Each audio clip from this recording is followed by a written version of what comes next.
Congressman, nice to see both of you. Good to be with you. Nice to see a Democrat and Republican sitting down together. I know it happens lots of times. We don't see it often on TV. Let me talk about the bill that you introduced today. Let me start with you first, Congressman Van Hollen. The line item veto. Explain what that is, and then I'll have you explain the bill. Well, this is an important measure to try and increase accountability for Congress when it comes to spending. So the way it works is this. If Congress passes a big appropriations bill that has lots of stuff stuffed into it, the president can say, I don't really think we need to spend money on this item and this item and this item. And this will require Congress then to act on the recommendations of the president for cut that he wants to cut. So right now, a lot of people try and stuff, special provisions into these spending bills, and this will provide greater accountability, oversight, and scrutiny. As it stands now, without the line item veto, if the president gets this big bill from Congress, which let's say has a whole bunch of fat in it, sort of even some silly projects, he either has to accept it or reject it, right? Thing. He can't just say, I'm not paying for that, we shouldn't do that. So this brings it back. Take it or leave it. Take run it or leave the it the way it government is or now. not. Take it or leave it, the entire bill. And what happens is at the 11th hour, and both parties have done this, they stuff these provisions in at the 11th hour. The Rainforest Museum, remember that one? That came in at the 11th hour, and he has to take that along with all the rest of the things that are necessary and proper. This tool lets the president pull that piece of pork out, send it back to Congress, and then we have to vote up or down on it on its merits. We can't duck the vote. We can't amend it. And so what this will do will help embarrass pork out of these bills.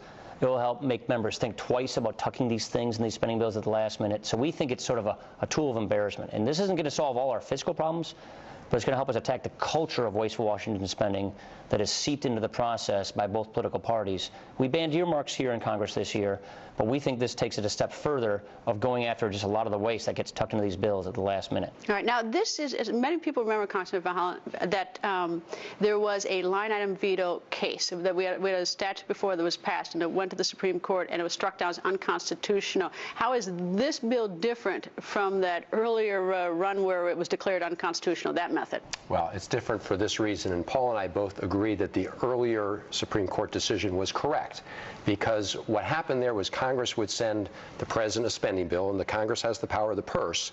Under the old line item veto provisions, the president could say, okay, I don't want to spend money on this item, and I don't want to spend money on that item, without further action by Congress. What this does is the president has to pull out the items that he or she doesn't want to spend money on, but then Congress has to act. So it goes back to Congress. That's the big difference. What's called expedited procedure, meaning that has to come up for a vote. As Paul said, it's an up or down vote on this item of spending that the executive has now said we don't need. The federal government should not be spending money on this thing. So it's going to mean a lot of members are going to think twice up front before they ask for a spending item that they don't think they can defend under the full light of day. Okay, this seems like a really good idea. So let me go to you, since your House runs the House of Representatives right now. Is that this parallels a bill in the Senate that was passed in last January, right? Right. So what took you so long? I mean, why? I mean, like, because the American people, they're in an awful big hurry to get things done. This seems like a wise way to look at spending. So why does it take you a year to catch up? I passed this in 2005, last time we were in the majority, then it died in the Senate. We were seeking to pass this session, but we have partners in the Senate, both Republicans and Democrats, who are in favor of this, so we think we have a very good chance of doing this. And the White House, I believe, does support this. So we think the planets have aligned themselves so we can get this done, because in the past, either the House passes it and it dies in the Senate, or the Senate passes it and it dies in the House, like was the case last session. We think this time we got it lined up. But why does it take since January? They did theirs in January. People like pork barrel spending. People like the idea, some members of Congress, of being able to tuck narrow spending provisions in these bills without having to justify them on their own merits. And that system, which is part of the corrosive culture of spending up here, propagated by both political parties, is one that we just can't afford anymore. And so we believe we've got the momentum on our side. We've been fighting for this kind of accountability for a long time, and we think the time has come for it, and that's why we're pushing it now. What's going on up here? Why does it seem like American people think that things just aren't getting done? They see all the fighting. I mean, on the one hand, it's nice to see democracy. People get to argue their positions, but it has gotten to such a point where the nation really is in economic crisis, and we're just sort of like, we've gone from Simpson Bowles, we've gone to the deficit, the vote in August, then we got the super committee, and why can't things get done? Well, Greta, obviously part of this is as a result of deep disagreements on some policy issues, but I would hope that we are able to come together and compromise on some issues. I think this measure, while we agree isn't going to solve the deficit problem, it's an important step. I mean, it's important substantively, it's important symbolically to take this kind of action. Again, I hope that we're able to work out some of the other pressing issues right now. I think we should extend the payroll tax holiday, given the fragile economy. I think we should extend unemployment compensation. And we'll have those debates, and maybe we'll find agreement on some of those issues. But for today, we're pleased that we're able to come together on this measure. And I do see that, and it's like even off camera, what the viewers don't see is you guys like each other. Yeah, so other members, no, I mean, I think the American people need to see that. But it's, it's very frustrating for these things that are so important that you can't sort of break through that, whatever that barrier is to get things done. Even though people have this sort of strong ideology, is that the American people are sitting there thinking like, we're desperate, do something. This is the other reason why Chris and I are doing this. He and I are the top Republican and Democrats on the Budget Committee. We agree on this. So we wanted to show that we're not always at each other's throats every time, that there are things where we can work together, we can agree on and get things done.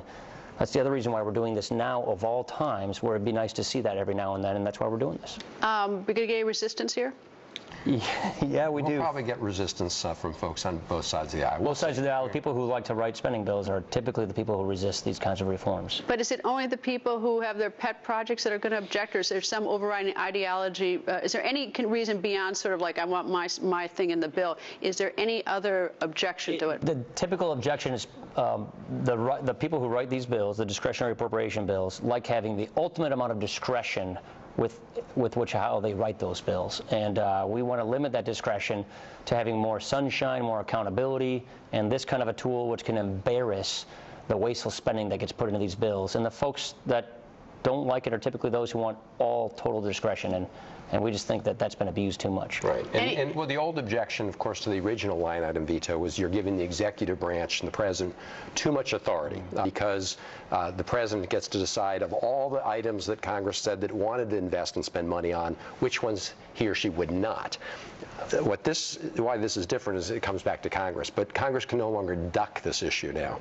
Congress has to vote on whether or not to keep these proposed spending items as part of a bill. So, again, there will be resistance, but I think in the end of the day we'll get this Yeah, and it passed. keeps the prerogatives of Congress, keeps the power of the purse in the legislative branch, like the Constitution says. So when will the vote be, do you think? We're going to mark it up this year, probably have the vote next year.